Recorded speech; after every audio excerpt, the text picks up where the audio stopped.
Ketika azan berkumandang, maka Allah memanggil kita berehat sejenak gitu ya, menundukkan kepala, istilahnya bersujud, rukuk dan sujud, menunaikan ibadah sholat, bermunajat, ya kan, apa hajat kita berdoa di sela-sela kesibukan kita. Nah, insya Allah untuk panggilan yang pertama ini sudah kita penuhi, karena sebagai seorang muslim, seorang yang orang yang beriman, itu wajib kita tunaikan.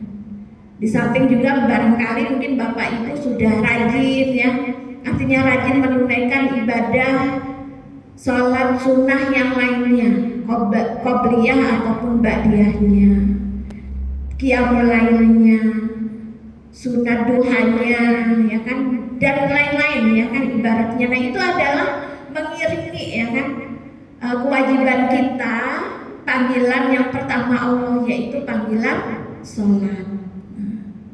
Dan itu kita lakukan ya, apapun kita upayakan di tengah kesibukan kita, di tengah kita lelah bekerja atau apa, ketika azan berkumandang maka kita berupaya menunaikannya. Nah, kemudian panggilan yang kedua adalah panggilan haji dan umroh, panggilan ke tanah suci. Untuk memenuhinya, yaitu karena sebenarnya haji dan umroh ini sama disyariatkan ya, sebagaimana juga sholat, puasa, haji dan umroh itu juga disyariatkan oleh Allah. Ada ya, artinya disyariatkan itu memang ini ya sesuatu yang seharusnya kita tunaikan ya. Seperti juga sholat itu wajibnya bagaimana Bapak Ibu? Apapun kondisinya kita harus menunaikannya, ya kan? Misalnya kita dalam kondisi sakit, apakah sholat itu gugur? Tidak.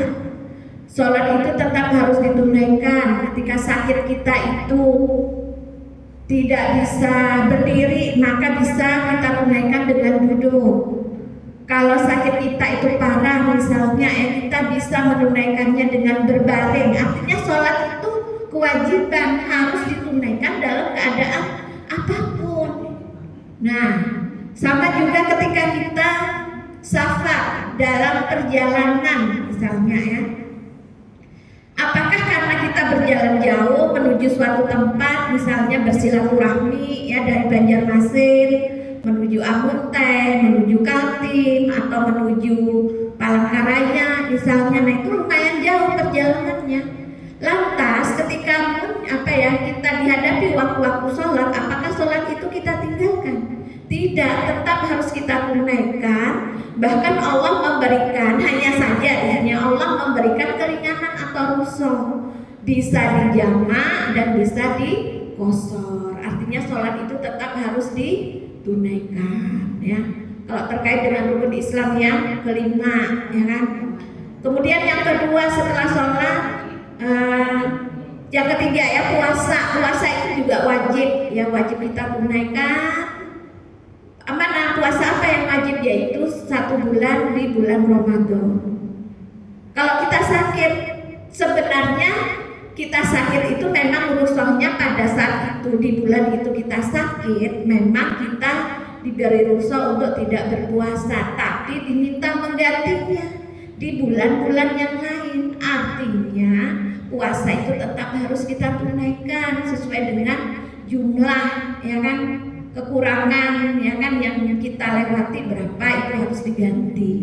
Atau kita dalam keadaan berhadas, kalau ibu-ibu ya dalam keadaan nifas atau haid, nah itu berarti memang pada saat mengalami itu memang tidak diwajibkan berpuasa Ramadan, tapi di bulan lain itu harus diganti. Nah, kalau sakit ya tetap ya, puasa bagi orang sakit tetap harus diganti di bulan yang lain. Kemudian adalah menunaikan zakat. Nah, kalau menunaikan zakat itu memang ketentuannya adalah ada kewajiban yang setiap individu, yaitu zakat fitrah. Ya, sebagai seorang muslim maka kewajiban kita setiap jiwa itu mengeluarkan zakatnya berupa zakat fitrah. Kemudian ada ketentuan lain yaitu zakat mal, maka ketentuannya harus sesuai dengan nisab dan haulnya. Jadi apa harta yang kita miliki? Misalnya kita sudah memiliki simpanan emas ya dalam bentuk perhiasan atau batangan gitu ya, yang itu memang tujuannya adalah untuk investasi ke depannya bisa kita manfaatkan. Kalau sudah mencapai minimal 85 gram dan ada dalam kehidupan kita, ada dalam diri kita itu selama 1 tahun, maka tahun berikutnya harus dikeluarkan sebesar 2,5%. Nah itu wajib.